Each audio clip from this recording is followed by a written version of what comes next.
I'm Marcus Chen, and I'm 22 years old. 3 weeks ago, my life was completely normal. I had just finished my fall semester at community college with solid B grades. I was working part-time at a downtown coffee shop making minimum wage. I had good friends, clear plans, and a future that seemed straightforward. Then came that Saturday night in early December. My buddy Josh invited me to go rock climbing at the indoor gym. I'd been climbing for about 6 months and was getting confident. Too confident. Actually, I decided to try a route rated way above my skill level. Everyone warned me. The instructor told me to stick to easier walls. Josh said I should wait until I had more experience. I didn't listen. Halfway up the wall, my grip failed. I fell nearly 20 feet before the safety rope caught me. But it caught me wrong. My body twisted midair, and I slammed sideways into the wall. The impact shattered my right femur in 3 places. The pain was instant and overwhelming. I blacked out before I even hit the ground. I woke up in the hospital with my mother Ruth hovering over me. She looked annoyed more than concerned. My stepfather Gary stood by the window scrolling through his phone. My younger brother Nathan was the only one who seemed genuinely worried. The surgeon explained everything in a calm, clinical voice. Severe fracture requiring immediate surgery. They would insert a titanium rod down the center of my femur with screws at both ends, 6 to 8 weeks before I could put weight on it. 3 to 4 months for full recovery. Physical therapy would be mandatory. The surgery happened that night. When I woke up, my entire right leg was immobilized in a massive brace that locked my knee straight. I couldn't bend it. Couldn't walk without crutches. Couldn't even sit up properly without help. Ruth drove me home 2 days later. That's when the real nightmare began. Our house is a 2-story colonial with all the bedrooms upstairs. My room was at the end of the hall on the 2nd floor. I'd lived there since I was 10. After Ruth married Gary, and we moved into his place, it had my stuff. My desk. My gaming setup. Everything that made it mine. Gary took one look at me struggling with the crutches and made his decision. You can't do stairs like that. You'll sleep in the den downstairs. The den wasn't even a real bedroom. It was a cramped room off the kitchen where we kept old furniture. There was a lumpy futon that Gary sometimes napped on during football games. No closet, no desk, just a futon, a TV stand, and an overhead light that flickered constantly. I tried to argue. I can manage the stairs if someone helps me. I just need to do it once. Ruth cut me off. Don't be ridiculous. Marcus, what if you fall in the middle of the night? What if you need the bathroom? The den makes sense. What she didn't say was that they didn't want me upstairs disturbing their routine. Ruth is obsessed with her sleep schedule. She goes to bed at exactly 10 every night with earplugs and a sleep mask. Gary works from home and has video calls throughout the day. Nathan is a senior in high school, and his studying couldn't be interrupted. So I got the den. The room that opened directly onto the kitchen. Every morning at 6, Ruth would start her elaborate breakfast routine. Gary would wander in at all hours to raid the refrigerator. Nathan would bring his loud friends for snacks after school. They moved me in there like I was furniture. Gary carried down one pillow and a thin blanket. Ruth brought me 2 days' worth of clothes. She said I could wear the same stuff most days since I wasn't going anywhere. Nathan helped me set up my laptop on a plastic folding table from the garage. The first night was hell. The futon had a metal bar that dug into my back no matter how I positioned myself. My leg throbbed constantly despite the pain medication. Every time I shifted, the brace caught on the blanket. I barely slept 2 hours. By morning, I felt like I'd been hit by a truck again. Ruth made pancakes for Gary and Nathan. She brought me a bowl of cereal and a banana. No offer to help me shower. No discussion about how I'd manage basic hygiene with a leg I couldn't get wet. There's plastic wrap under the sink. She said, cover the brace when you wash up. Don't take too long.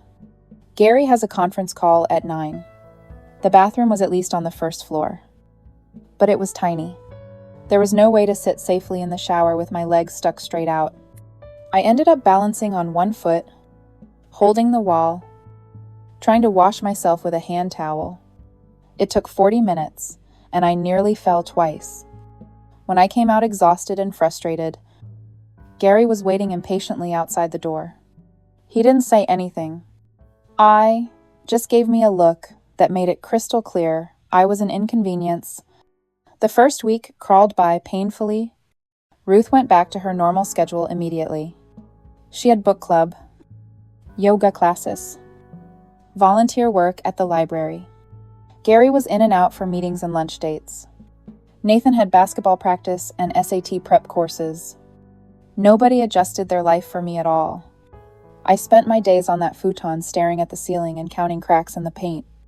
My physical therapy appointments were scheduled for Monday, Wednesday, and Friday at 11 in the morning. Ruth said she'd drive me to the first one. After that, I needed to figure it out myself. Maybe use a rideshare. Maybe ask a friend. I didn't have money for ride shares 3 times a week. My coffee shop job was gone. They'd been sympathetic but made it clear they couldn't hold my position for months. My savings account had exactly $315 in it. My best friend Tyler came to visit that first weekend. He took one look at my setup and his expression said everything. "Dude, this is messed up. You're literally living in a storage room." I tried to laugh it off. "It's temporary. Just until I can handle stairs." Tyler wasn't buying it. "Your family is treating you like you're invisible. This isn't right." He stayed for a few hours. He brought me fast food and caught me up on everything I was missing. But after he left, the silence felt even heavier. The house was full of people, but I'd never felt more alone. That's when I started noticing other things.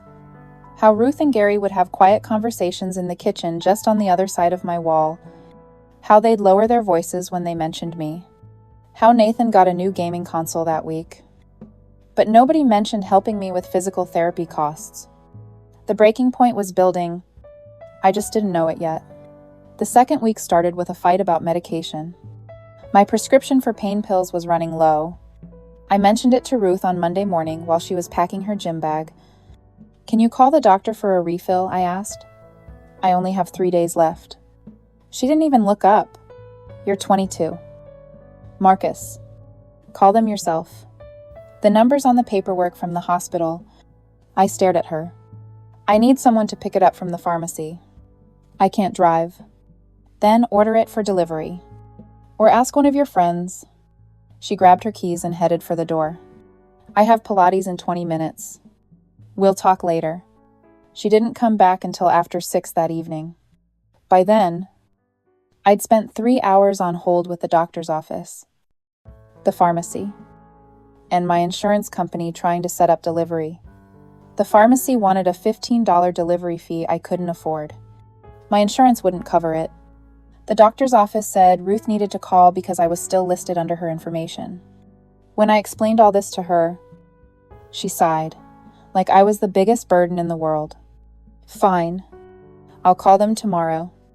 Just ration what you have left." Ration my pain medication. Like I was taking it for fun. Gary made things worse that night. He'd been working late in his home office and came down around 11 for a beer. I was still awake because my leg was killing me. I'd already taken my daily limit of pills. I was just lying there trying to breathe through the pain. He flipped on every light in the kitchen, opened and closed the refrigerator 3 times, started watching something on his phone with the volume up. I could hear every word through the thin wall. "Hey, Gary," I called out. "Could you maybe keep it down? I'm trying to sleep." He appeared in the doorway of the den with a beer in hand. "It's my house. Marcus, if you don't like it, you're welcome to figure out those stairs." That was it. No apology. No acknowledgement that I was recovering from major surgery. Just a casual reminder that I was a guest in his space, even though Ruth was my actual parent. Nathan wasn't much better. He'd blast music in his room every afternoon. When I asked him to turn it down, he said, "I should just close the door to the den. The den didn't have a door. It had a wide archway that opened directly into the kitchen. I was surrounded by family but completely isolated. Tyler visited again on Wednesday. He brought my other friend Angela with him. She took one look at the setup and immediately wanted to help. "Marcus, this is insane. You need better support. What about getting a home health aid insurance? Won't cover it." I said, "I checked. I definitely can't afford to pay out of pocket." Angela sat down on the floor beside the futon. "What about your dad? Your biological dad? Could he help?" I shook my head. My real father lived in Oregon with his new family. We talked maybe twice a year. He'd sent a sorry to hear about your accident text, but nothing else. No offer to help. No follow-up. Just empty words. "What about other relatives?" Tyler asked. "You have to have someone who gives a damn." That's when I thought of Aunt Diane, my mom's younger sister. They'd had a massive falling out 3 years ago over Thanksgiving dinner. Something about Gary making inappropriate comments and Diane calling him out. Ruth had taken Gary's side. They hadn't spoken since. But Aunt Diane had always been good to me. She remembered my birthdays even after the fight. She sent me money for books when I started college. She was the fun aunt who actually listened when I talked. "There might be someone," I said slowly, "but it's complicated." Angela leaned forward. How complicated? I explained the whole situation. The fight, the 3 years of silence, the fact that calling Diane would be seen as a massive betrayal by Ruth. Tyler didn't hesitate. "Dude, your mom abandoned you in a room with no door and told you to ration your pain meds. I think the betrayal ship already sailed." He had a point. But before I could make that call, everything escalated in a way I never saw coming. It was Thursday afternoon, December 15th. I just finished an exhausting physical therapy session that Ruth had grudgingly driven me to. She'd complained the entire time about how it made her late for her pottery class. We got home around 2. Gary was in the kitchen making coffee. Nathan was at the table doing homework. Ruth set her purse down and looked at both of them with a strange, excited expression. "I have incredible news," she announced. "Gary surprised me with a trip to Hawaii for my birthday next month. 2 weeks at a resort in Maui. Just the 3 of us." My stomach dropped. "Wait, the 3 of you?" She looked at me like I was being slow. "Gary, Nathan, and me, obviously. It's my 50th birthday. I've always wanted to go to Hawaii. That's next month," I said. My voice was rising. "I'll still be in recovery. I can't even drive yet." Gary jumped in before Ruth could respond. "You're an adult. Marcus, you'll be fine. It's not like you're helpless. You have your phone. You can order food delivery. The neighbors know we're here if there's a real emergency." "A real emergency," I repeated. "I have physical therapy 3 times a week. I have doctor appointments. I can't drive. How am I supposed to get to any of that?" Ruth waved her hand dismissively. "You can reschedule some appointments. Or take a rideshare." "Marcus, you're being dramatic. People recover from injuries alone all the time. People with families that actually care don't have to." The words came out harsher than I intended, but I didn't take them back. Nathan spoke up for the first time. "Come on, Marcus. Mom deserves this trip. She's been stressed dealing with your whole situation. You're not the only person in this family." That stung worse than anything. My little brother. The kid I'd helped with homework countless times. The kid I'd driven to practice when Ruth was busy. The kid I'd defended when Gary was being unreasonable. He was sitting there telling me I was selfish. "When are you leaving?" I asked quietly. "January 10th. Ruth said. "We'll be back on the 24th. 2 weeks exactly. 2 weeks." They were going to leave me alone in this house. Immobile and dependent. For 14 days. I looked at each of them. Ruth was already mentally planning her vacation wardrobe. Gary was checking his phone, like this conversation was boring. Nathan looked uncomfortable, but not uncomfortable enough to object. "I see," I said. "That's great. Happy early birthday." "Mom?" I grabbed my crutches and made my way to the bathroom. I needed to be anywhere else. Behind the locked door, I sat on the edge of the tub and tried to process what just happened. They were really going to do this. They were really going to leave me here alone with no transportation, limited mobility, and no support. That's when I made my decision. I pulled out my phone and found Aunt Diane's number. My hand shook as I typed out a message. "Hey, Aunt Diane. It's Marcus. I know it's been a while and things are complicated with you and Mom, but I really need to talk to you about something important. Can I call you?" The response came back in less than a minute. "Marcus. Of course you can call. Anytime. Is everything okay?" I hit the call button. When she answered, her voice was warm and concerned. "Sweetheart, what's going on?" And I told her everything. Aunt Diane listened without interrupting. I told her about the accident, the surgery, the den with no door. I told her about Ruth making me ration pain medication. I told her about Gary treating me like an inconvenience. I told her about Nathan siding with them. Then I told her about the Hawaii trip.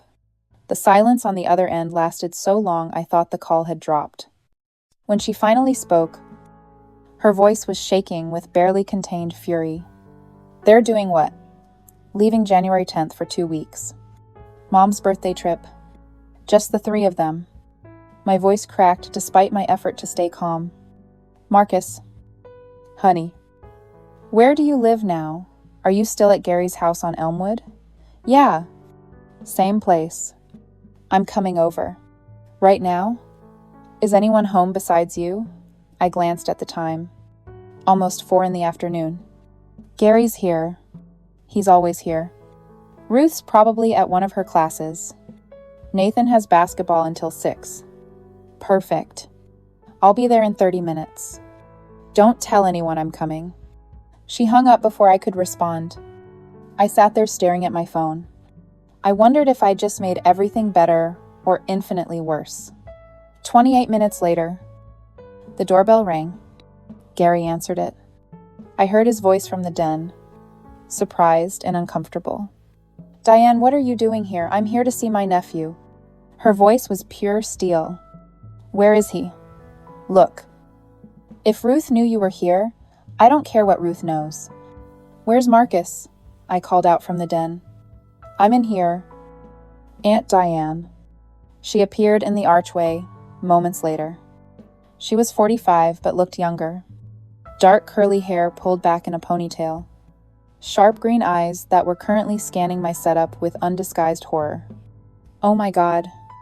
She walked slowly into the room, taking in the futon, the plastic folding table, the single flickering lamp, the clothes draped over a chair because there was no closet. "Marcus, you've been living like this for 2 weeks." Gary followed her in, immediately defensive.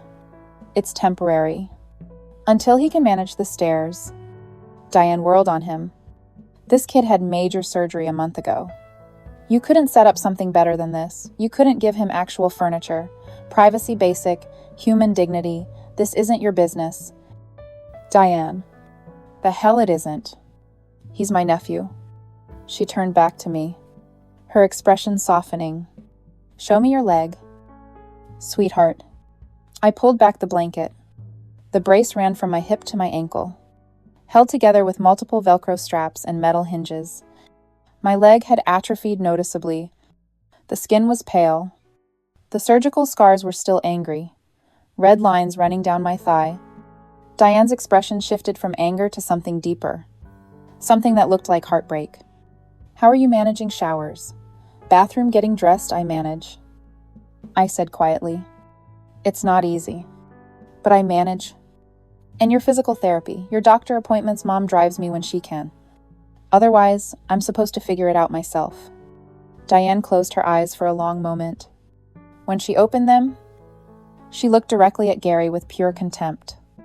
"And now you're all leaving him here alone for 2 weeks while you vacation in Hawaii." Gary's face went red. Marcus told you that. Of course he told me. Because it's abandonment. He can't drive. He can't even walk without crutches.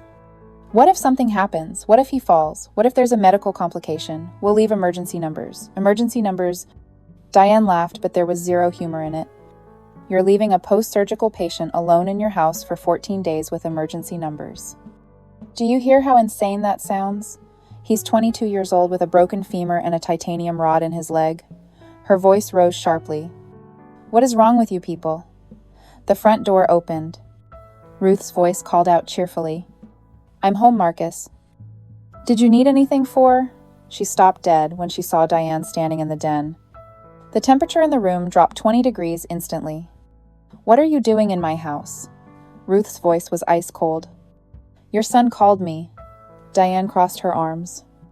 And after hearing what's been happening, I can see exactly why. Ruth's eyes snapped to me with betrayal and rage. You called her after everything.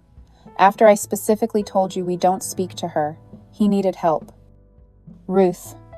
Real help. Not whatever this is. Diane gestured at the den with disgust. This is temporary. He's recovering. In a room with no door. On a futon. While you plan a 2-week vacation to Hawaii. Diane's voice was steady but fierce. You're abandoning your injured son so you can sip margaritas on a beach. Ruth's face flushed deep red. I am not abandoning anyone. Marcus is an adult. He's perfectly capable of taking care of himself for 2 weeks. Really, can he drive himself to physical therapy? Can he cook a proper meal? Can he reach the cabinets? Can he do laundry with that leg brace? Diane fired off the questions rapid fire. Or did you just not think about any of that because it was inconvenient for your vacation plans? How dare you come into my home and judge me? Someone needs to. Diane's composure finally cracked completely. Because clearly no one else is looking out for him. Not you. Not Gary. Not even his own brother. Nathan had come home at some point during the argument. He stood frozen in the kitchen doorway, looking shocked and deeply uncomfortable. Ruth drew herself up to her full height. You need to leave. Now. Fine. I'll leave. Diane turned to me with determination. Marcus, pack a bag. You're coming home with me. My heart jumped into my throat. What, you heard me? Pack your things. You're not staying here another night. He's not going anywhere. Ruth stepped forward aggressively. He's my son, and he stays in this house. Then take care of him like a mother should. Diane's voice echoed through the entire house. Give him a real room. Drive him to his appointments without complaining. Cancel your damn vacation and actually be here for him. If you can do that right now, I'll leave immediately. The silence stretched out painfully. Ruth looked at Gary. Gary looked at his phone. Nathan stared at the floor. Nobody said anything. Nobody moved. That's what I thought. Diane pulled out her phone with finality. I'm calling my husband. He's bringing the truck. Marcus, start packing whatever you need. You can't just take him. Ruth's voice had gone shrill with panic. I won't allow it. He's 22 years old. He can make his own decisions. Diane looked at me with gentle encouragement. Marcus, how do you want to stay here? I looked at my mother. The woman who'd given birth to me, raised me. Who was supposed to love me unconditionally? She was staring at me with anger. Not concern. Not love. Not worry. Just pure irritation that her comfortable life was being disrupted. No, I said quietly but firmly. I don't want to stay here. Ruth's expression hardened into something ugly. If you walk out that door with her, don't expect to come crawling back when you need something. Don't expect me to pay for anything else. Your medical bills, your therapy, your college tuition. Nothing. Ruth. Even Gary looked shocked by that. But she wasn't done. Her voice turned venomous. You want to choose her over your own family? Fine. But there will be consequences. Serious consequences. Something inside me snapped. All the pain, all the loneliness, all the feeling of being completely invisible in my own home. It came pouring out in a rush. Family, I stood up shakily on my crutches, my voice trembling with emotion. You call this family? You stuck me in a room with no privacy and no door. You told me to ration my pain medication like it was a privilege. You're planning to abandon me for 2 weeks while I can barely walk. What part of any of that sounds like family to you? We gave you a place to recover. You gave me a storage room. My voice cracked. You gave me the absolute bare minimum while everyone else in this house gets to live their completely normal life. Nathan got a new gaming console last week. Gary got a new laptop. What did I get? A plastic folding table and constant complaints about being inconvenient. Ruth's mouth opened, but nothing came out. I'm done, I said, feeling lighter with every word. I'm done pretending this is okay. I'm done making myself small, so I don't bother anyone. I'm leaving and I'm not coming back. Diane was already helping me gather my things. My laptop, my clothes, my medication bottles, my chargers. She moved with efficient determination, completely ignoring Ruth's continued protests. Her husband Paul arrived 20 minutes later with their pickup truck. He was a big guy with kind eyes. He took one look at the situation and immediately understood everything. He helped me out to the truck while Diane made one final sweep of the den to make sure we had everything. As we pulled away from the house, I looked back one time. Ruth stood in the doorway with her arms crossed defensively. Gary was behind her, looking uncomfortable. Nathan was visible in an upstairs window with his face pressed against the glass. None of them waved goodbye. None of them came after me. And honestly, I felt nothing but relief. It was Thursday, December 15th, the day my real life began. Aunt Diane and Uncle Paul lived in a ranch-style house 40 minutes across town. Single story. No stairs to struggle with. They'd converted their home office into a guest room years ago. That's where they took me. The difference from Gary's house was absolutely staggering. A real bed with a proper supportive mattress. A solid wooden dresser. A closet with actual hangers. A door that closed for privacy. Windows with soft curtains that let in natural light. A bedside table with a lamp that worked properly. The room even had its own bathroom attached, complete with grab bars already installed from when Paul's elderly father had stayed with them. We had these put in 3 years ago, Diane explained as she showed me around. Never thought we'd need them again, but I'm so grateful we do now. Paul helped me get settled while Diane made dinner. He didn't ask invasive questions. He didn't make me feel like a burden. He just quietly helped me unpack, showed me where everything was, told me sincerely to ask if I needed anything at all. That first night, I ate a real home-cooked meal at an actual dinner table. Diane made chicken parmesan with roasted vegetables and garlic bread. We talked about normal things. Paul's work as an electrician, Diane's job at the county library, their daughter Emma, who was away at graduate school in Chicago, studying library science. Nobody mentioned Ruth. Nobody brought up the fight. They just treated me like a person who genuinely mattered. I slept for 9 solid hours that night. 9 hours without Gary clanging around in the kitchen at midnight. Without Ruth's aggressive morning routine waking me at dawn. Without Nathan's music vibrating through the walls. I woke up feeling more rested than I had in a month. The next morning, Diane knocked softly on my door around 8. Marcus, you awake? Sweetheart, yeah. Come in. She entered with a cup of coffee and a notepad. I made a list of your appointments. Physical therapy is Monday, Wednesday, Friday at 11. Right. I nodded. Genuinely surprised she'd remembered the exact schedule. I adjusted my work schedule at the library. I'm doing afternoons now so I can drive you every time. No arguments. She held up her hand before I could protest. Your family. This is what family does for each other. My throat tightened with unexpected emotion. Aunt Diane. I can't ask you to. You're not asking. I'm telling you this is what's happening. She sat down in the chair by the window. Now we need to talk about your mom. I tensed immediately, my shoulders going rigid. She's been calling my phone nonstop since last night. 23 missed calls, 15 voicemails, most of them threatening some kind of legal action if I don't return you immediately. Legal action. I laughed bitterly. I'm 22. She can't legally force me to come back. I know that. You know that. But Ruth has always been incredibly dramatic when she doesn't get her way. Diane sipped her coffee thoughtfully.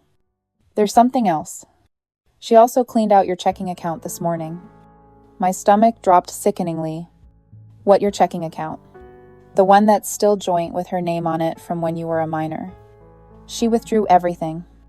All $315. I felt physically sick. That was my emergency money. My food money. The tiny bit of financial security I had left in the world. That's theft. I said angrily. Technically, no. Joint accounts mean both parties have full legal access to all funds. It's legal, even if it's completely morally bankrupt. Diane pulled out her phone and showed me her screen. But here's the thing. She forgot about something important. She turned the phone toward me. It showed a bank account statement. An account I'd completely forgotten even existed. Your grandmother's trust fund. Diane said softly. Your biological father's mother set this up for you when you were born. $17,000 that was supposed to be released to you when you turned 21. I stared at the screen in disbelief. I thought that money was gone. Mom told me years ago it got used for family expenses when times were tight. Ruth told you it was gone because she wanted to control you completely. But it's not hers to access. It's in your name only. Managed through a legal trust. You turned 21 last March. You can access it right now. Diane leaned forward intently. Did you ever receive any paperwork to claim it? I shook my head slowly. Mom handled all my mail. She always said there was nothing important. Of course she did. Diane's jaw tightened with anger. Because if you knew you had money, you'd have real options, real independence. You wouldn't need her for anything. The realization hit me like a physical blow. Ruth had been deliberately hiding this from me for 9 months, keeping me dependent, keeping me under her complete control. I can help you claim it, Diane said firmly. We can go to the bank Monday and sort out all the paperwork. But Marcus, once you do this, there's no going back. Ruth will know you have access to significant money. She'll lose whatever leverage she thinks she has over you. Good, I said with absolute certainty. I want her to know. I want her to understand that I don't need her anymore. Not for anything. Diane smiled, but it was tinged with sadness. Your mom and I used to be incredibly close. Before Gary. Before she became someone I didn't recognize anymore. The sister I grew up with would never have treated her child the way she's treating you now. What really happened between you two? At Thanksgiving, she sighed heavily. Gary got drunk at the restaurant and made some really inappropriate comments about our young waitress. Crude, sexist stuff. I called him out on it publicly. Your mom immediately defended him. Said I was being too sensitive and uptight. It escalated fast. Things were said that couldn't be taken back. Ruth always chooses Gary, I said quietly. Every single time. Always. Diane agreed sadly. Even when she absolutely shouldn't. Even when it costs her. The people who actually love her unconditionally. Over the weekend, I settled into a comfortable routine at Aunt Diane's house. She drove me to physical therapy Monday without a single complaint. Paul installed a proper shower chair in my bathroom and showed me patiently how to use it safely. They bought me a small bookshelf and helped me organize my space to feel like home. Tyler and Angela came to visit that Sunday. They were completely amazed by the transformation. Dude, you look like a totally different person, Tyler said with genuine relief. You actually have color in your face again. You look alive. Angela hugged Diane tightly. Thank you so much for doing this. We were desperately worried about him. Someone had to step up. Diane said simply, he's family. But Ruth wasn't done fighting. Not by a long shot. On Tuesday morning, December 20th, She showed up at the house completely unannounced. Diane answered the door and firmly refused to let her in. I could hear them arguing loudly on the front porch from my room. He's my son. I have a legal right to see him. He's an adult who doesn't want to see you. You need to respect that. You poisoned him against me. You've always been jealous of my life. My family. Everything I have. Your family. Diane's laugh was harsh and bitter. Ruth, you left him in a room with no door for a month. You stole his money. You were planning to abandon him completely. What kind of family does that? I want to talk to Marcus. Right now. Diane's voice dropped lower, deadly serious. If you don't leave my property immediately, I'm calling the police. You're trespassing. There was tense silence. Then footsteps retreating. A car door slamming hard. An engine starting angrily. Diane came to check on me a few minutes later. You okay? Sweetheart, yeah. I said, though my hands were shaking slightly. Thanks for handling that. Always. She squeezed my shoulder reassuringly. She can't hurt you here. I promise you that. The next day, Wednesday, December 21st. We went to the bank together. Diane had called ahead and set up an appointment with a manager who specialized in trust accounts. His name was Robert Chen. No relation. Just coincidence. He was incredibly helpful and professional. Your grandmother established this trust in March of 1999, he explained, pulling up old records on his computer. She passed away in March of 2021. The trust was set to mature when you reached age 21, which was March of 2024. According to our records, you should have received notification letters starting last spring. Why didn't I receive any notification? I asked, confused and frustrated. Robert frowned at his screen. We sent multiple certified letters to the address on file. They were never returned as undeliverable. So we legally assumed you received them. His mother intercepted his mail, Diane said bluntly. She told him the trust fund didn't exist at all. Robert's professional expression darkened considerably. That's deeply concerning and potentially actionable. However, the good news is the money is still here in full. It's still entirely yours. We just need to verify your identity and set up a new account in your name only. The process took about 90 minutes total. Photo ID, social security card, signature verification, security questions. Robert was thorough but genuinely kind throughout. When it was finally done, I had a brand new checking account with $17,342 in it. More money than I'd ever had in my entire life. Money that Ruth couldn't touch. Money that was purely mine alone. There's one more thing you should know, Robert said hesitantly. Your mother has been calling this branch repeatedly, asking about this account. She seems to genuinely believe she has some legal claim to it. She doesn't, I said firmly. Right? Absolutely not. This is a trust established by your paternal grandmother, specifically for you. Your mother has zero legal access or claim. He paused. I just wanted you to be aware that she's been quite aggressive in her inquiries. If she continues, we may need to issue a formal cease and desist notice. As we left the bank, Diane squeezed my hand warmly. How do you feel? Free? I said, and I genuinely meant it with my whole heart. But I had no idea that Ruth's worst move was still coming. It happened on Friday, December 23rd. Exactly 1 week after I'd left Ruth's house, I was in my room at Diane's place doing the exercises my physical therapist had given me. My phone buzzed with an unexpected text from Nathan. Mom's completely losing it. She found out about the trust fund. Be really careful.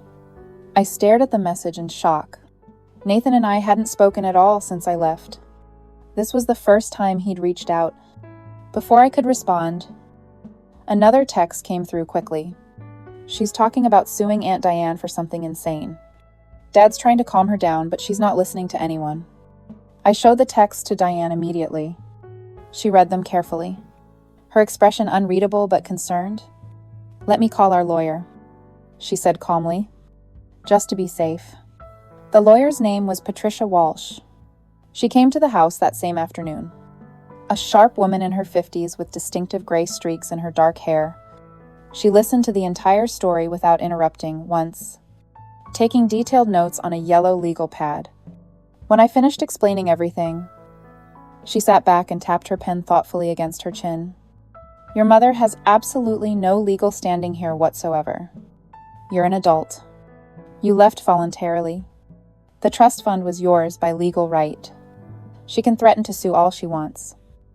But no competent judge would even take the case seriously." "So we're safe?" Diane asked with relief. "From a frivolous lawsuit, yes. Absolutely. But I'm more concerned about other retaliatory actions she might take." Patricia looked at me directly with serious eyes. "Has your mother ever been vindictive when she doesn't get her way?" I thought about it carefully. "She holds grudges forever. She'll stop speaking to people for years over tiny things, but I don't know if she'd actually do anything harmful." "What about your medical care? Your health insurance?" My blood went ice cold. "I'm still on her health insurance plan. Until I'm 26. Patricia nodded grimly. "That's exactly what I was afraid of. Legally, she can remove you from her policy at any time, for any reason. If she does that, you'll lose coverage immediately. And with your ongoing medical needs, that could be absolutely catastrophic financially." The weight of that reality settled over me like a heavy blanket. My physical therapy cost $300 per session without insurance. My medications were another $200 monthly. My upcoming follow-up appointment with the surgeon was scheduled for Thursday, January 5th. "What can I do to protect myself?" I asked urgently. "Apply for your own insurance through the healthcare marketplace immediately. With your current income level, you should qualify for substantial subsidies. But there's usually a coverage gap between losing one policy and getting approved for another. That gap could be several weeks. So she could leave me completely uninsured right when I need medical care most." "Exactly." Patricia wrote something on her notepad and tore off the page. "This is the number for a healthcare navigator. Call them today. Get your application started right now, before she makes any moves." After Patricia left, I sat in my room feeling the anxiety creeping back in. Just when I thought I'd found real stability and safety, Ruth had one more devastating way to hurt me. Diane knocked gently and entered without waiting for permission.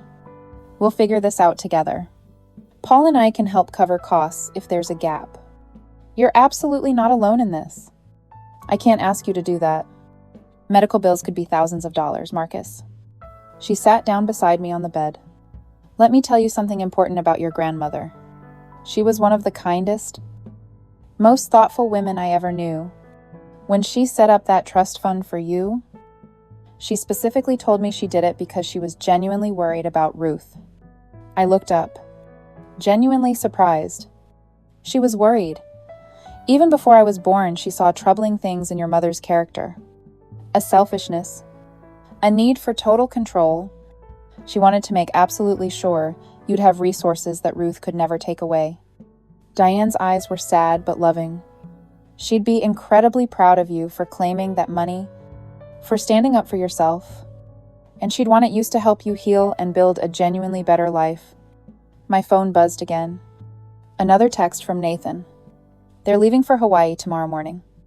Mom's still furious, but Dad convinced her the vacation will help her calm down. Just thought you should know." I showed it to Diane. She read it, and her jaw visibly tightened. Unbelievable.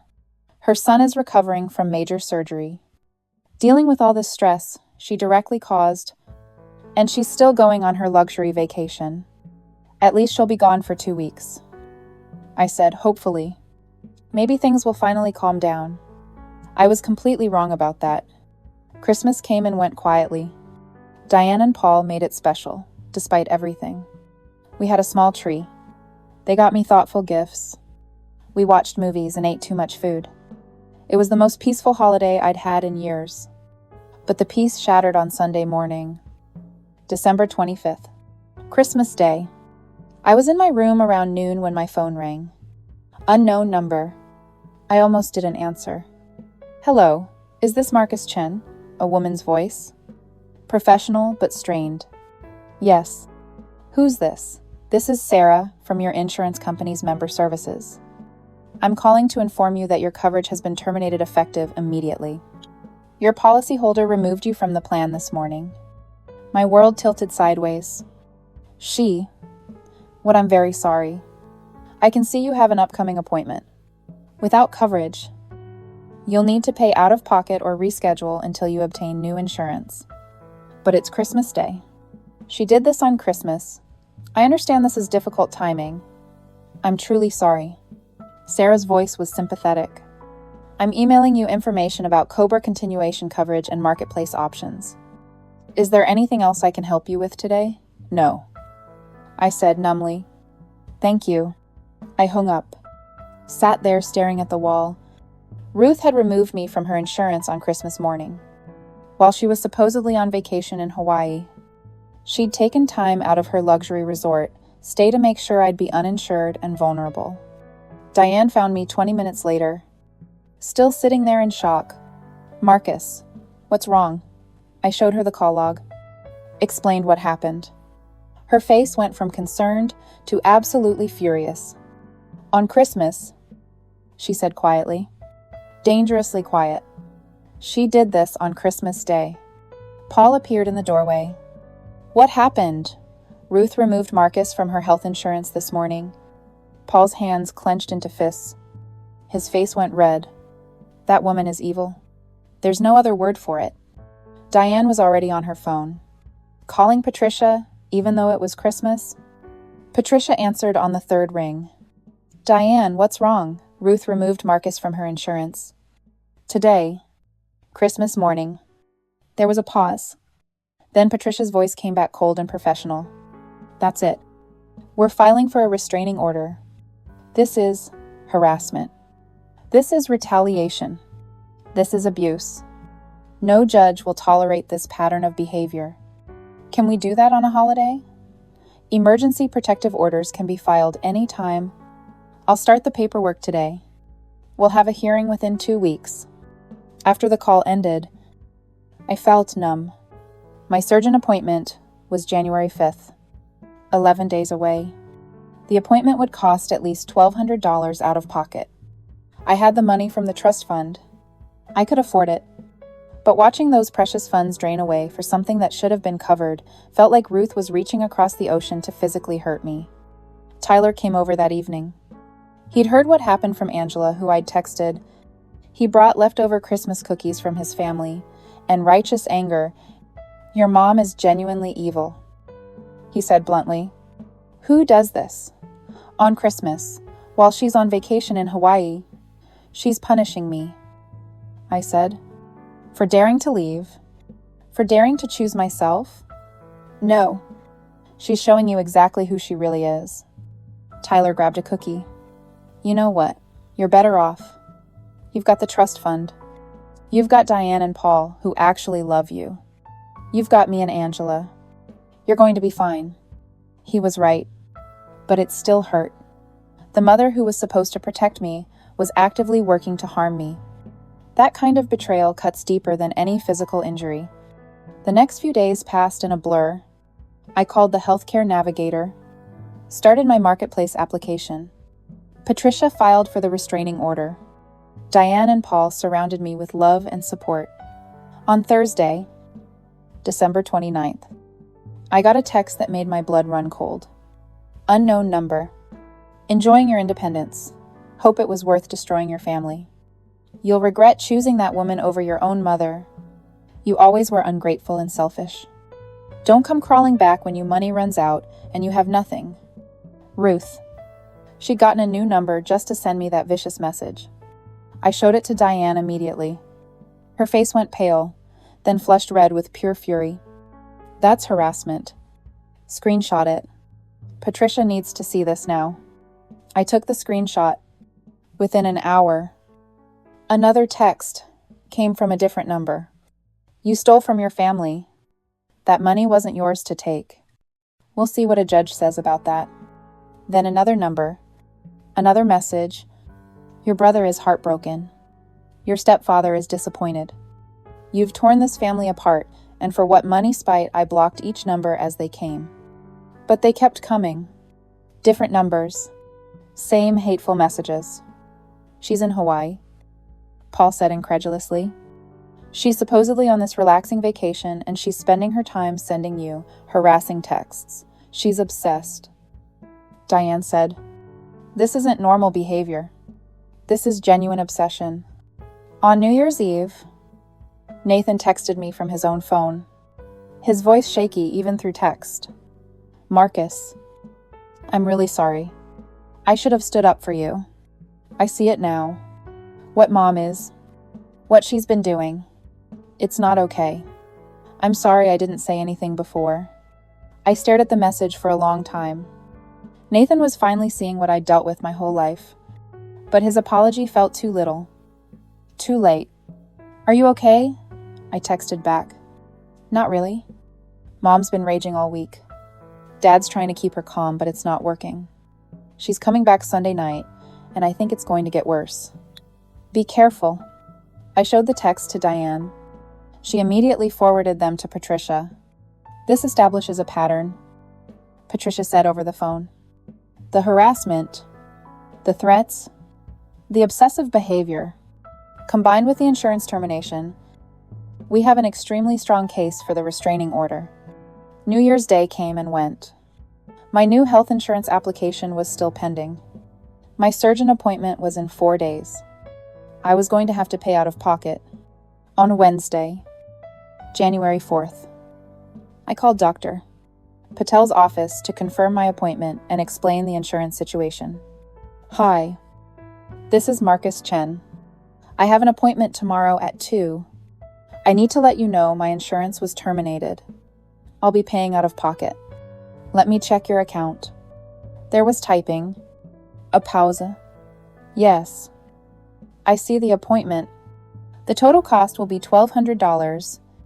That includes the consultation, X-rays, and any medical supplies needed. We'll need payment in full at the time of service." "I understand. I'll bring a check." "Perfect. We'll see you tomorrow." I hung up, opened my laptop, logged into my bank account, $17,342. After tomorrow, it would be $16,142. That night, I couldn't sleep. My leg ached. My mind raced. I kept thinking about Ruth, about how much she'd hurt me, about how she was probably planning her next move. I was right to worry. Thursday, January 5th arrived cold and gray. Diane drove me to my surgeon appointment. She insisted on coming inside with me for support. The appointment went well medically. Dr. Patel was pleased with my progress. The femur was healing perfectly. The titanium rod was secure. I could start putting more weight on my leg. Begin more intensive physical therapy. "You're doing great." "Marcus." "Doctor," Patel said with a genuine smile. "Keep up the good work. I want to see you again in 6 weeks." At the front desk, I wrote a check for $1,200. Watch my trust fund balance drop. The receptionist gave me a receipt and a sympathetic look. "I'm sorry about your insurance situation," she said quietly. "I hope it gets resolved soon." Walking out to the car, I felt both relief and burning anger. Relief that I was healing. Rage that Ruth had forced this. When we got home, Paul was waiting in the driveway, his face grim. "Ruth called. She's back from Hawaii. She wants to talk to you." "Absolutely not," Diane said immediately. "He doesn't have to talk to her." "I know. I told her that." She started screaming, threatening legal action, claiming we're holding Marcus hostage. Paul looked at me. She said, "If you don't call her back by tonight, she's calling the police." My heart pounded. "Can she do that? She can try." Paul said, "But she has no case. You're an adult. You left voluntarily. She's just trying to intimidate you." That evening, My phone rang. Ruth's number. I didn't answer. She left a voicemail. I put it on speaker. Let Diane and Paul hear it. Marcus. It's your mother. I'm back from our trip. I think it's time we had a mature conversation about this situation. You've made your point. You were upset. I understand. But this has gone too far. Come home. We can work this out as a family. I'm willing to forgive you for everything. The trust fund. Leaving with Diane. All of it. Just come home. Call me back tonight. I mean it. If you don't call me back, there will be serious consequences. The message ended. We sat in silence. That wasn't an apology. Diane said finally. That was a threat, disguised as an olive branch. She said she'd forgive me. I said, voice shaking, like I'm the one who did something wrong. That's manipulation. Paul said, classic manipulation. She's trying to make you feel guilty, trying to make you doubt yourself. I didn't call her back. Instead, I called Patricia. I got a voicemail from Ruth, threatening consequences if I don't call her back. Forward it to me immediately. Patricia said, that's more evidence for the restraining order. The hearing is scheduled for Tuesday, January 10th. Can you be there? Yes. Absolutely. Over the weekend, the harassment escalated. More texts from unknown numbers, more voicemails from Ruth, each one more desperate and angry than the last. Saturday brought a new development. Ruth showed up at Diane's house, unannounced, demanding to see me. Diane called the police. 2 officers arrived within 10 minutes. I watched from my bedroom window as Ruth argued with them on the front lawn, gesturing wildly, pointing at the house. The officers remained calm and professional. After 20 minutes, Ruth got in her car and drove away. One of the officers came to the door, spoke with Diane and Paul, took a statement, gave them an incident report number. She's escalating, the officer said seriously. You did the right thing, calling us.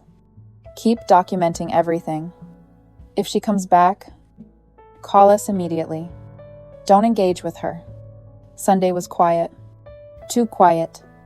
I felt like I was waiting for a bomb to drop. Monday morning. Nathan texted me again. Mom's planning something. She met with a lawyer this morning. I don't know what they talked about, but she seemed really confident when she left. Be ready for Tuesday. The hearing was Tuesday at 10 in the morning. Patricia met us at the courthouse early. She had a folder thick with evidence, text messages, voicemails, bank statements, medical records, police reports, witness statements. Ruth arrived with Gary and a lawyer, a man in an expensive suit who looked uncomfortable with his client. We waited in the hallway until we were called. Ruth kept staring at me. I avoided her eyes. Finally, we were called into the courtroom. Judge Morrison presided, a woman in her 60s with sharp eyes and no patience for nonsense. Patricia presented our case methodically. The den with no door, the medication rationing, the planned abandonment for Hawaii, the stolen money from the checking account, the hidden trust fund, the insurance termination on Christmas Day, the constant harassment. She played voicemails, showed text messages, presented the police report from Saturday. Ruth's lawyer tried to argue. He claimed I was unstable, that Diane had manipulated me, that Ruth was just a concerned mother trying to reconnect with her son. But when Patricia presented the timeline, the medical records, the bank statements, the argument fell apart. Judge Morrison looked at Ruth with barely concealed disgust. Ma'am, let me make sure I understand. You removed your recovering son from health insurance on Christmas morning while you were on vacation in Hawaii. I was upset. Ruth said defensively. He stole money from a family trust. The trust was legally his. Judge Morrison interrupted. Established by his paternal grandmother. You had no claim to those funds. He left without permission. He's 22 years old. He doesn't need permission. Judge Morrison's voice was sharp. You put him in a room with no door while he recovered from major surgery. You told him to ration pain medication. You planned to leave him alone for 2 weeks with no transportation and no support. And when he found a safe place to recover, you retaliated by removing his health insurance and harassing him constantly. I'm his mother. Being a parent doesn't give you the right to abuse your adult child. Judge Morrison's voice was absolutely firm. I've seen a lot of cases in this courtroom, but this pattern of behavior is particularly disturbing. The financial manipulation, the medical neglect, the retaliation, the harassment. She looked at the evidence again, shook her head. The restraining order is granted for 1 full year. Mrs. Chen, you are prohibited from any direct or indirect contact with Marcus Chen. No calls, no texts, no emails, no social media messages, no third-party communications. You may not come within 500 feet of his residence or any place he regularly frequents. This includes his physical therapy office, his workplace, and his place of worship, if applicable. Your Honor, that's excessive. Violation of this order will result in immediate arrest and contempt charges. You could face up to 6 months in jail. Judge Morrison banged her gavel. Order granted. Next case. Walking out of that courtroom, I felt something I hadn't felt in years. Real power. Real control over my own life. Ruth tried to approach me in the parking lot. Patricia stepped between us immediately. Mrs. Chen, you are currently in violation of the restraining order. Step back now, or I will call the police. Ruth looked at me over Patricia's shoulder. For just one moment, I saw something in her eyes. Maybe regret. Maybe just anger at losing control. Marcus, she said quietly, almost desperately, please, I'm your mother. No, I said firmly.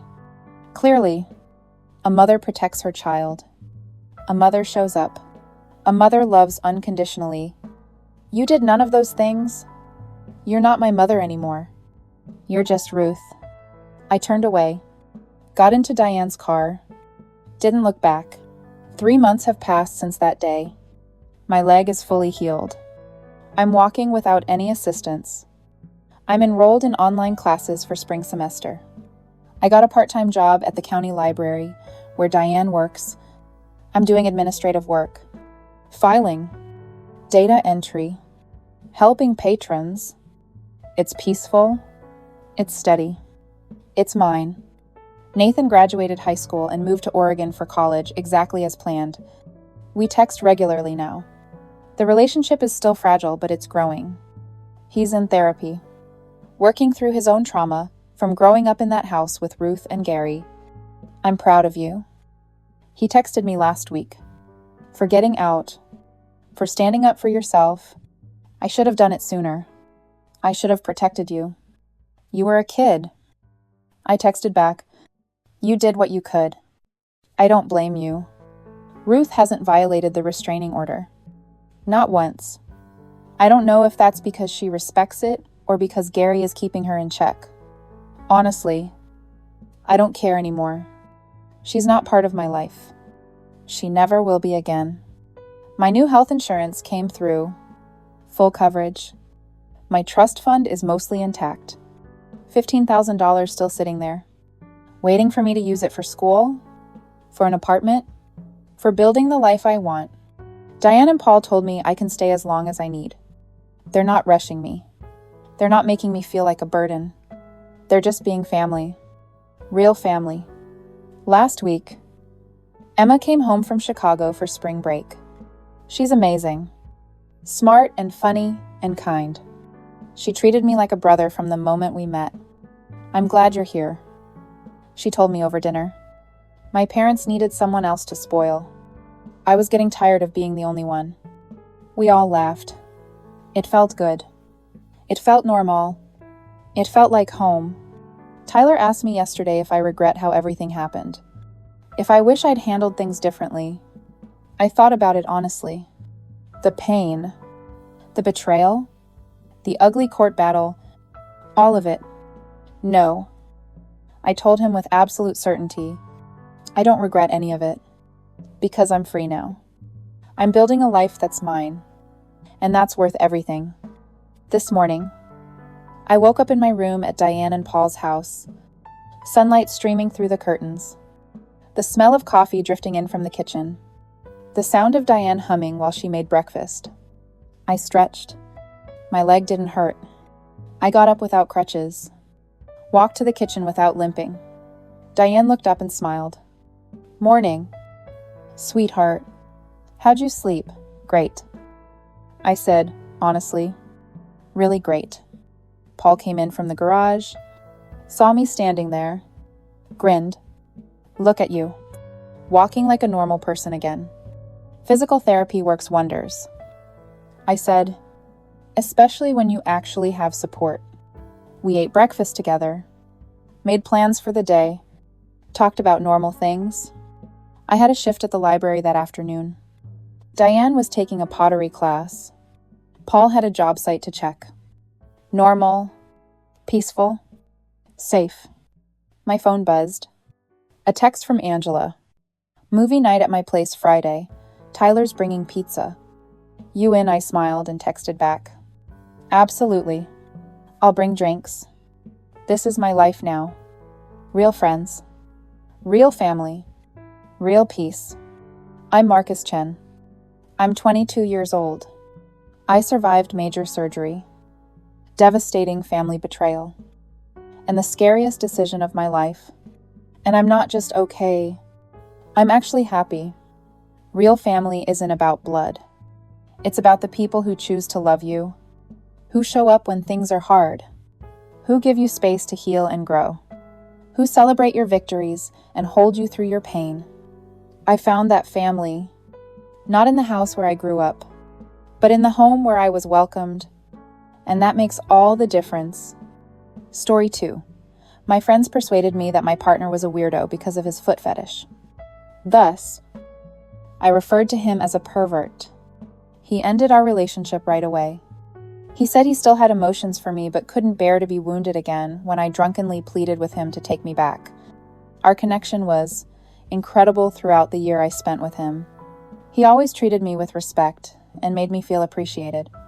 He was constantly helping me out, even when I didn't ask for it, and doing little things for me. And the SGS was fantastic. We just had a sense of complete compatibility. He told me he had something to confess about 3 months ago. He said that he had a foot fetish and that he had kept it a secret from me because he didn't want me to think poorly of him after an ex-partner found it strange.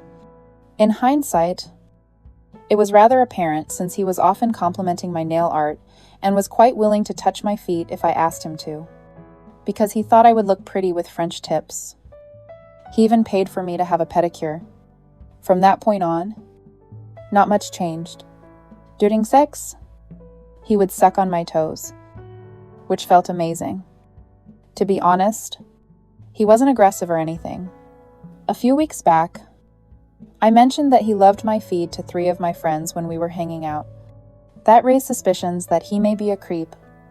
According to 2 of them, I had already seen some strange individuals online, but I became nervous when they showed me all these forums and websites with creepy photos of women's feet. Despite his neutrality, my third buddy who was there suggested that I speak with him, since he had never really exuded those types of signals. I foolishly ignored it and put it out of my mind till I met him 2 days later. We were playing around in my flat. I retreated from him as he began kissing my feet. When he asked me what was wrong, I rambled on for almost 10 minutes about what my friends had told me and how odd and uninterested people who enjoy feet are. He told me he didn't know I felt that way about him, but he seemed genuinely depressed. He rose and walked away. Why I uttered any of that to him is a mystery to me. He had never been spooky before. I branded him a pervert, even though he had always shown me nothing but love. I instantly went to my friends for support, and they agreed that he was really one of those creepy-footed individuals since he departed without saying sorry or speaking to me. My impartial buddy advised me to speak with him once again. But I pondered for 2 days that there may be a problem with him. He never got back to me. I texted him to let him know that we needed to discuss our relationship. He responded to the SMS by saying he would visit that evening, and he did. He replied, "I'm not going to stay with someone who thinks I'm a predator," while carrying a box of my belongings that I had left at his house. Then he just turned to go. I remained silent in shock, but that soon gave way to rage. I just believed they were correct. What a creep he is. I'm relieved he's gone. When I went to my friends once again, they promised to help me move on from him and find a normal person. I'm a fool. But my impartial buddy told me once again not to terminate my relationship in this manner. I'm awful. I deserve everything I get since I am a part of. I've been thinking about him every night for the last month, and the pit in my gut becomes larger the more I think about it. A week ago, everything blew out. When I became really inebriated, I suddenly had that terrible revelation. Nothing caused me to lose the guy I loved. Nothing. I would never be with him again since it was my fault. I phoned both of my friends who had encouraged me when I was crying uncontrollably, along with a few other things I won't go into here. I informed them that I never wanted to see them again. On everything, I blocked them. I couldn't stand to speak to my other buddy. Even though she attempted to contact me, approximately 1:00 a.m., when I gave him a call, it got through since he hadn't blocked me. I pleaded with him to return me. I shared what my buddies had told me with him. He wasn't a pervert, I told him, and I should never have said anything to him. I assured him that I trusted him, that I loved him unconditionally, that I would never believe he was a creep, because I know he isn't like that, and that he could do whatever he wanted with any part of my body. Eventually, he interrupted me. He asked me to stop drinking and go to bed if I was doing so. My heart was broken once again by the way he sounded. I didn't answer when he attempted to contact me earlier tonight. He could tell me to just off and leave him alone, and I'm so afraid of that. I am aware that I would merit it. I can't do it, even though I know I deserve worse. He is very dear to me. I need him. All I want is for him to tell me that he forgives me, embrace me once more, and touch me anywhere he pleases. Every time I consider the possibility that he may never be with me again, I feel like vomiting up. Edit 1. I wish I wasn't such a fool.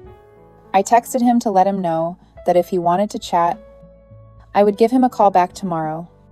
That would be all right, he said, regarding my buddies as well. I will attempt to speak with each of the 3 of them. The more I think about it, the more I recall little facts that suggest they never really loved my ex.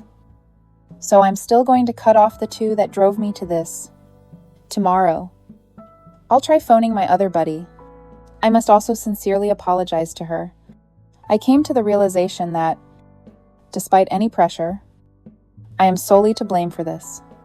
I shouldn't have spoken to them about my ex's obsession because I should have taken the time to realize that he wasn't who they were portraying him as. I told them that he thought my feet were attractive, but I never really spoke about the sexual aspect of it. I shouldn't have brought it up. When we speak, I will explain all of this to him. Second edit. I contacted him once more to ask whether he would be comfortable meeting in person instead of speaking on the phone. Instead than apologizing over the phone, I would like to meet him in person. I'm okay with that, he said. Around noon, I'll be going over to meet him. In order to provide some perspective, let me begin by acknowledging that none of this absolves me in any way for what I have done. Those 3 pals of mine have been with me since high school. We have always had a tight relationship, and I have shared many personal information about myself with them. We all had many happy moments and supported one another at difficult times. In addition, they were my first close buddies. I kept a lot to myself and didn't spend much time with other children throughout elementary school and the first few years of high school. Although I now have new pals, I don't trust anybody as much as I did them. I believe that many of you are correct when you remark that I lack courage and have allowed them to make all of my decisions.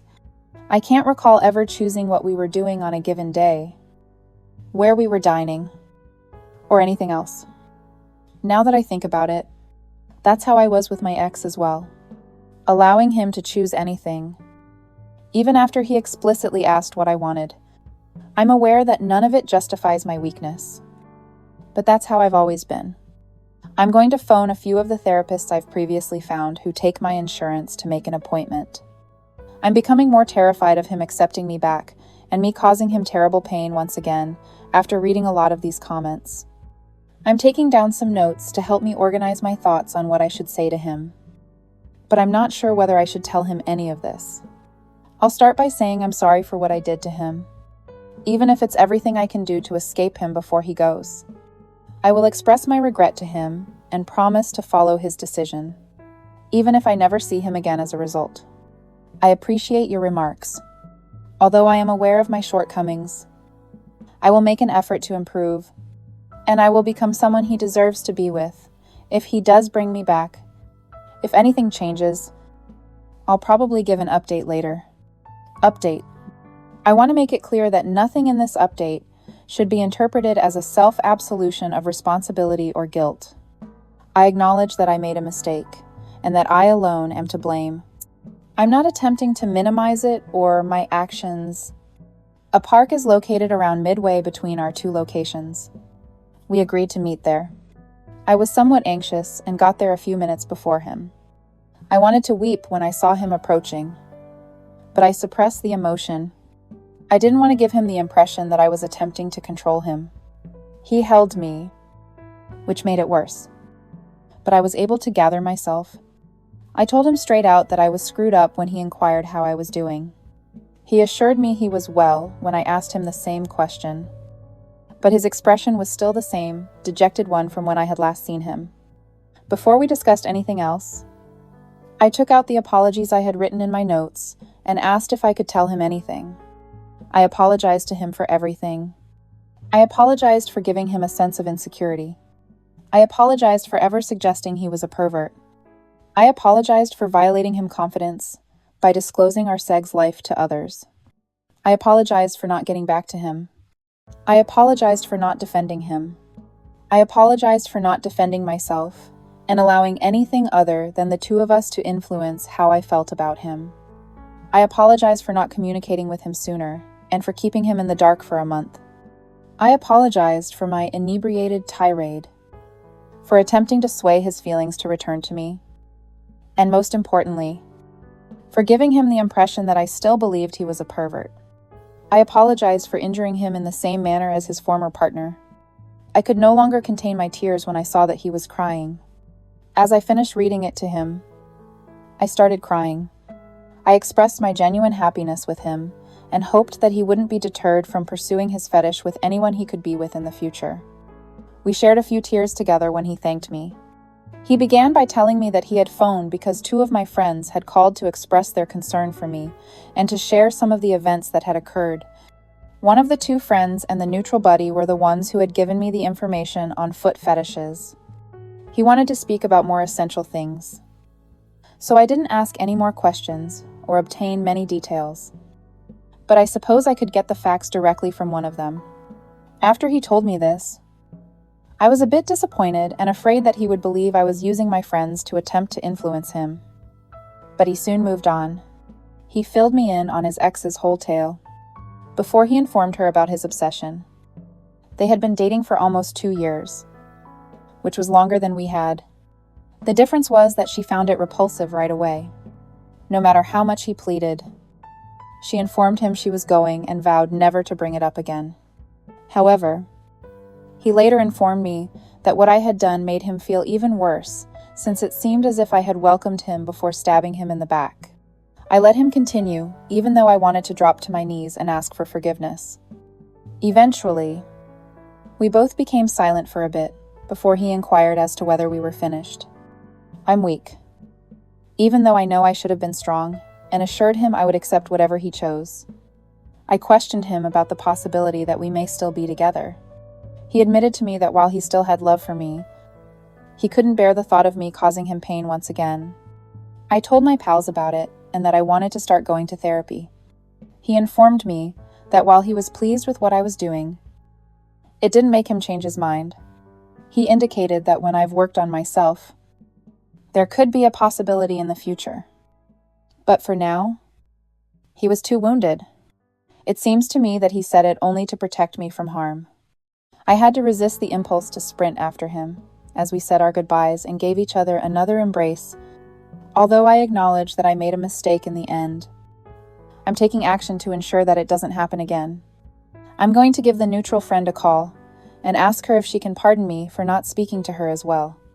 In order to prevent me from feeling the need to annoy him, she may be able to come over and conceal my phone from me. Regarding my other two buddies, I have no idea. As of right now, I know nothing. I've been sobbing for approximately 5 of the last 6 hours, and I'm almost done. I only got around 3 hours of sleep. I'm thinking about simply trying to get some sleep and then searching for therapists in the morning. I apologize to everyone who was hoping for more updates, but I'm not sure whether I'll be posting anymore. Edit. I will be posting this as my last post. After I fell asleep for a bit, my buddy contacted me and came over.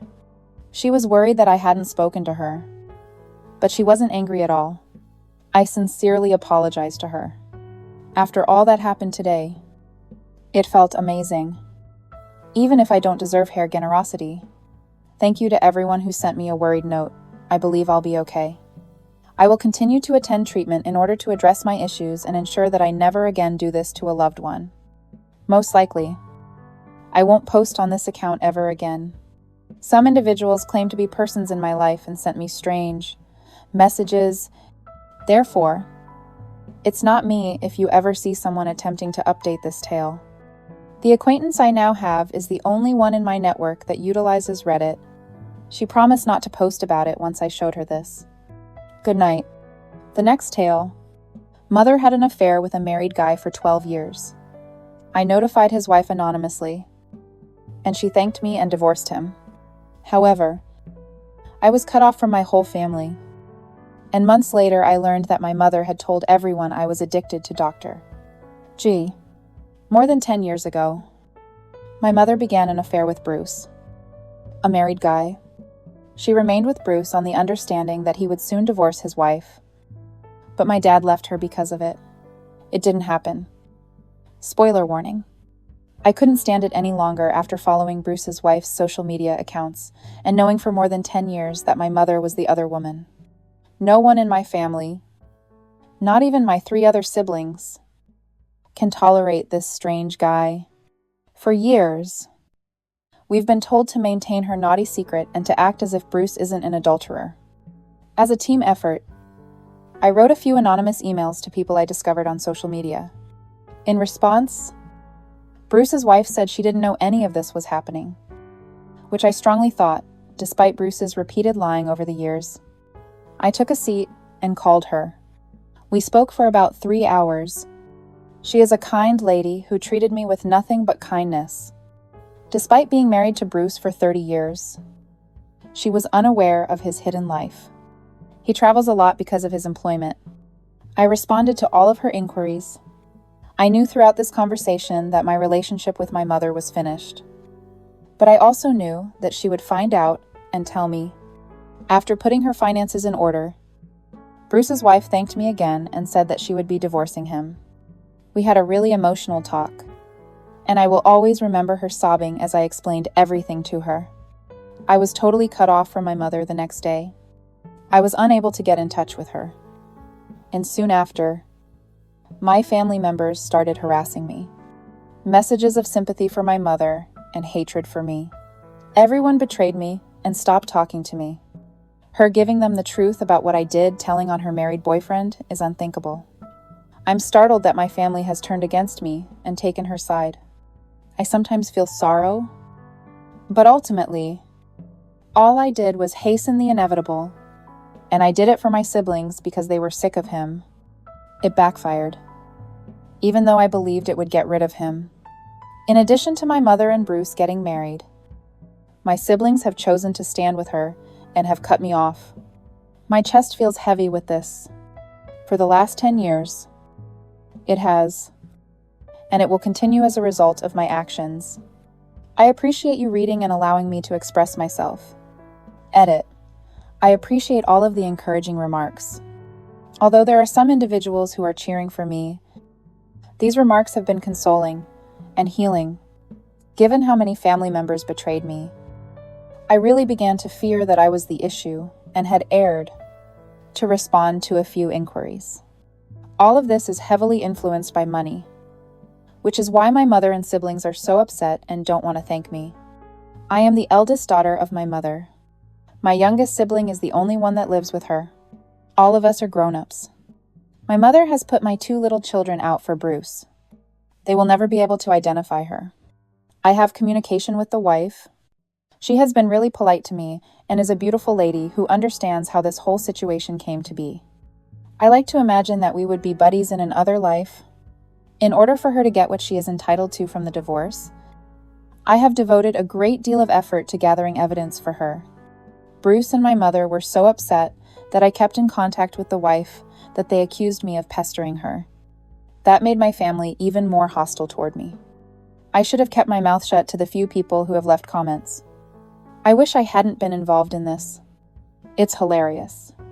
Comments where the original poster responded to comment 1. Hold on. Why is she angry? The cheater would still be married and not be getting married to your mother if you didn't inform them. She should be thanking you. Shouldn't she? Unless your mother is aware that he never meant to wed her? Add a LOL remark as well. Given that Bruce might lose a lot of assets and may need to pay alimony, I'm prepared to wager that Mom is furious. Since we don't know all the specifics of Bruce's marriage, it's difficult to tell for sure. But the only thing that comes to mind as the reason he didn't leave his wife sooner and the reason why Mom would be so upset is money. This is my best estimate, although I'm not an expert in law. Bingo. Oop. 3rd comment. What did you do that has your mother unhappy?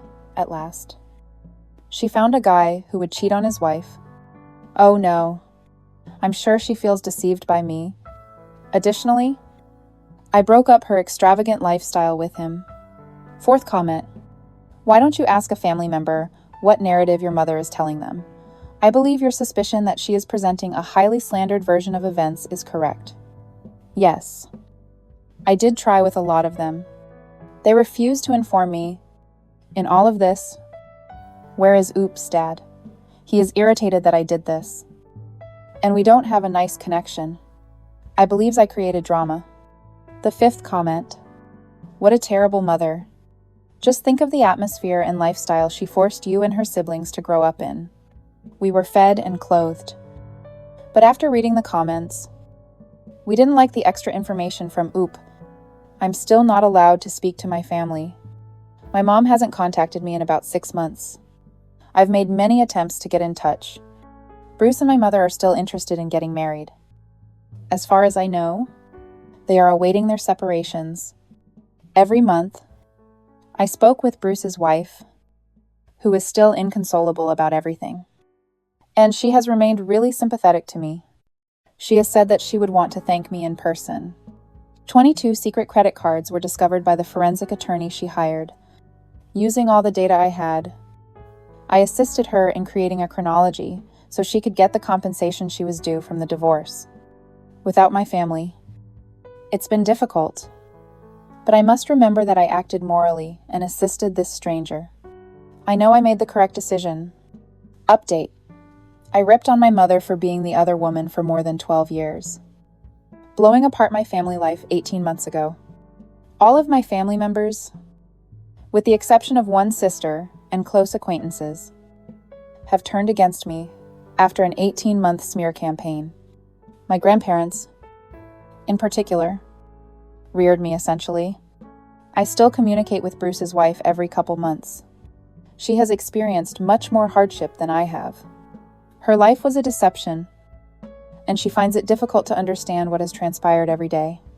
The fact that my mother bears some of the blame for this woman's misery makes me feel so ashamed. She has been really sweet to me. For 18 months, The key question remained unsolved. What caused my family to turn against me? What deception did Bruce and my mother tell that prevented them from even allowing me to speak? We all know that I ruined my mom's married boyfriend's vacation mode romance by telling on him. She couldn't be speaking the truth. I used to lie awake every night, worrying what others were saying about me. And after a year and a half, I finally received the response. My mother said that I was a drug addict and that using drugs had a negative impact on my cognitive abilities. I'm not a drug addict. But none of you know me. Since no one would intentionally mislead their own kid, my family accepted that falsehood without question. For no one to challenge her, she had to tell a falsehood so far from the truth. There you have it. The harm is done from every angle. I will never be able to forgive my family for assuming that I am a drug addict and betraying me. I beg a great number of them. No one broke and joined me after I gave them the whole tale from beginning to end. I'll never be able to forgive my mom. She is solely to blame for everything that has occurred over the last 18 months. She almost broke me. But fortunately, I have a wonderful family of my own. I had 2 girls, un spouse, and wonderful in-laws. I've never been closer to my sister. Together, we are recovering. Right now, all I want is for my mother to stop disparaging me. She deliberately misled those who would come and assist me throughout my husband's 6-month deployment in an effort to further isolate myself. Her mental suffering has no boundaries. My greatest bully will always be my mother. It's very difficult to avoid touch with a narc. Don't listen to elderly hags who claim that this is their first time living. At the end of the day, it's your parents. She picked an ugly balding guy over me and my 2 wonderful grandchildren, and I am her child. It will always be her loss. Once again, I appreciate you letting me vent